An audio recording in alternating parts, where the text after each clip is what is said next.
Hello students, welcome to our YouTube channel maths by Manoj sir.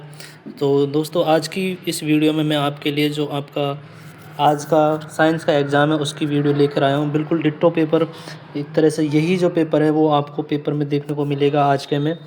तो आज अपन बात करते हैं कक्षा 10वीं के अर्धवार्षिक परीक्षा 2025-26 के साइंस के पेपर की। ठीक है, तो चलिए आज की वीडियो को शुरू करते हैं आज के पहले क्वेश्चन के साथ में।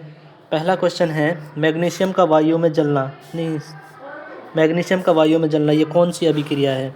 मैग्नीशियम का वायु में जलना कौन सी अभिक्रिया है? कौन सी होगी? ऑक्सीकरण अभिक्रिया होगी। ठीक है, कौन सी क्रिया होगी? ऑक्सीकरण होगी। अगला क्वेश्चन, रक्तचाप मापने के लिए स्फैग्नोमैनोमीटर का यूज किया जाता है। ठीक है, स्फैग्नोमैनोमीटर सेकंड का स्फैग्नोमैनोमीटर हो जाएगा। तीसरा क्वेश्चन, तंबाकू में कौन सा एल्केलॉइड पाया जाता है? तंबाकू में कौन सा एल्केलॉइड पाया जाता है? निकोटीन पाया जाता है। ठीक है, नेक्स्ट क्वेश्चन चौथा क्वेश्चन है, आयोडीन की कमी से कौन सा रोग होता है? घेंगा या गलगंड होता है? घेंगा या गलगंड ये आयोडीन की कमी से होता है। ठीक है, नेक्स्ट क्वेश्चन की ओर चलते हैं अपन। नेक्स्ट क्वेश्चन है अपना पांचवा क्वेश्चन है, सर्वग्राही रक्त समूह है। सर्वग्राही रक्त समूह कौन सा है? सर्वग्राही रक्त समूह कौन सा होता है? सर्वग्राही जो सभी से ग्रहण कर सकता है। एक सर्वदाता होता है, सर्वदाता ओ होता है, और सर्वग्राही कौन सा होता है? ए बी होता है। सर्वग्राही कौन सा होता है? ए बी होता है। एक उत्तल दर्पण में सदैव प्रतिबिंब बनेगा। उत्तल दर्पण में सदैव कैसे प्रतिबिंब बनेगा? आभासी एवं सीधा प्रतिबिंब बनेगा। आभासी एवं सीधा। ठीक है, अगला क्वेश्चन, निम्न में से कौन आहार श्रृंखला का निर्माण करते हैं? कौन करते हैं आहार श्रृंखला का? घास, बकरी तथा मानव। अगला क्वेश्चन, लघु पतन के समय यानी शॉर्ट सर्किट के समय परिपथ में विद्युत धारा का जो मान है वो कैसा हो जाता है? बहुत अधिक बढ़ जाता है। इसमें सी ऑप्शन आपका सही हो जाएगा। नेक्स्ट क्वेश्चन, निम्न में से किस कोशिकांग में डीएनए नहीं पाया जाता? किस में नहीं पाया जाता डीएनए? कौन से कोशिकांग में डीएनए नहीं पाया जाता? लाइसोसोम ये एक आत्मघाती थैली होती है। ठीक है, लाइसोसोम में। नेक्स्ट क्वेश्चन, साग सब्जियों का विघटित होकर कंपोस्ट बनाना ये कौन सी अभिक्रिया होती है? ऊष्माक्षेपी। कौन सी अभिक्रिया होती है? ऊष्माक्षेपी अभिक्रिया होती है। ठीक है, नेक्स्ट क्वेश्चन है, सिरका में उपस्थित अम्ल का रासायनिक नाम है। जो सिरका में अम्ल उपस्थित होता है उसका रासायनिक नाम क्या है? सिरके में जो अम्ल पाया जाता है उसे कहते हैं एसिटिक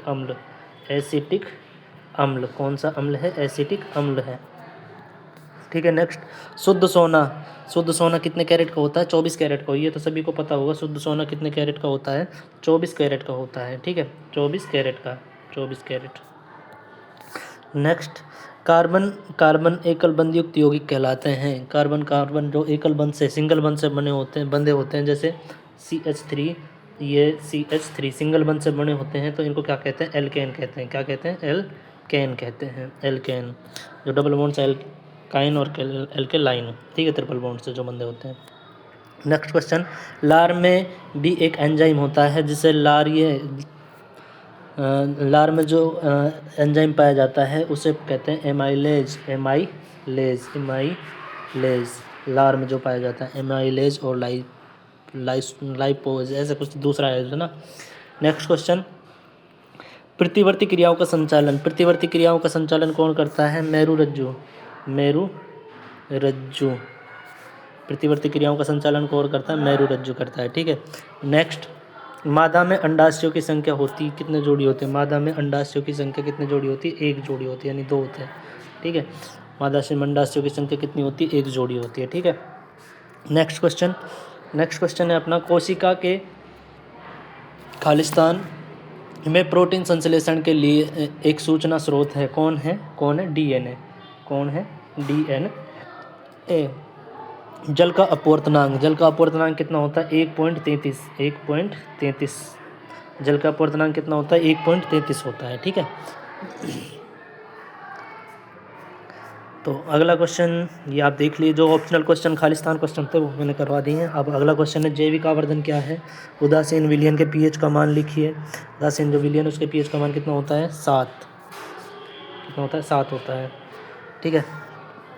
मिश्र धातु के दो उदाहरण पीतल कांसा हो गया, पीतल कांसा। तो ये मिश्र धातु के उदाहरण हो गए। कार्बन का परमाणु क्रमांक कितना होता है, क्रमांक कितना होता है, 7। कार्बन का कितना होता है, 6। ठीक है। अगला क्वेश्चन, विद्युत आवेश का SI मात्रक क्या होता है, कूलाम होता है। कूलाम विद्युत आवेश का। ठीक है। मानव में लिंग निर्धारण का नामांकित चित्र बनाइए। ऑक्सीकरण क्या है, ऑक्सीजन का जुड़ना, हाइड्रोजन का हटना। ऑक्सीकरण क्या है, हाइड्रोजन का हटना और ऑक्सीजन का जुड़ना, ये क्या कहलाता है, ऑक्सीकरण कहलाता है। जब कोई अम्ल किसी धातु के साथ अभिक्रिया करता है तो कौन सी गैस उत्पन्न होती है। अगले क्वेश्चन, शुद्ध जल का pH कितना होता है। तो ये सारे क्वेश्चन जो आपके 1 नंबर के हैं, इससे आगे आपके लघुतरात्मक प्रश्न शुरू होते हैं।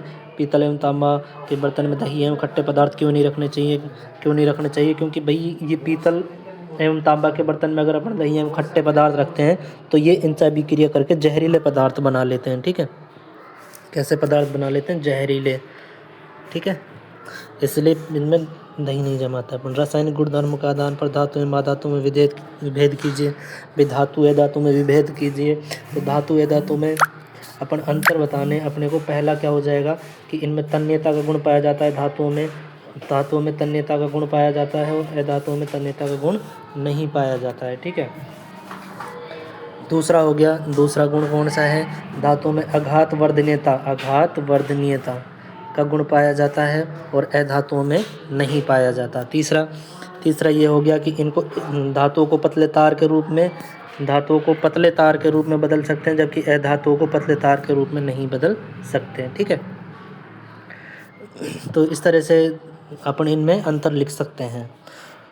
अगला क्वेश्चन 15, कार्बन एवं उसके यौगिक का उपयोग अधिकतर अनुप्रयोग में ईंधन के रूप में क्यों किया जाता है, क्योंकि इनमें ज्वलनशीलता इनकी जो है अधिक समय तक होती है, ये अधिक समय तक जल सकते हैं। ठीक है।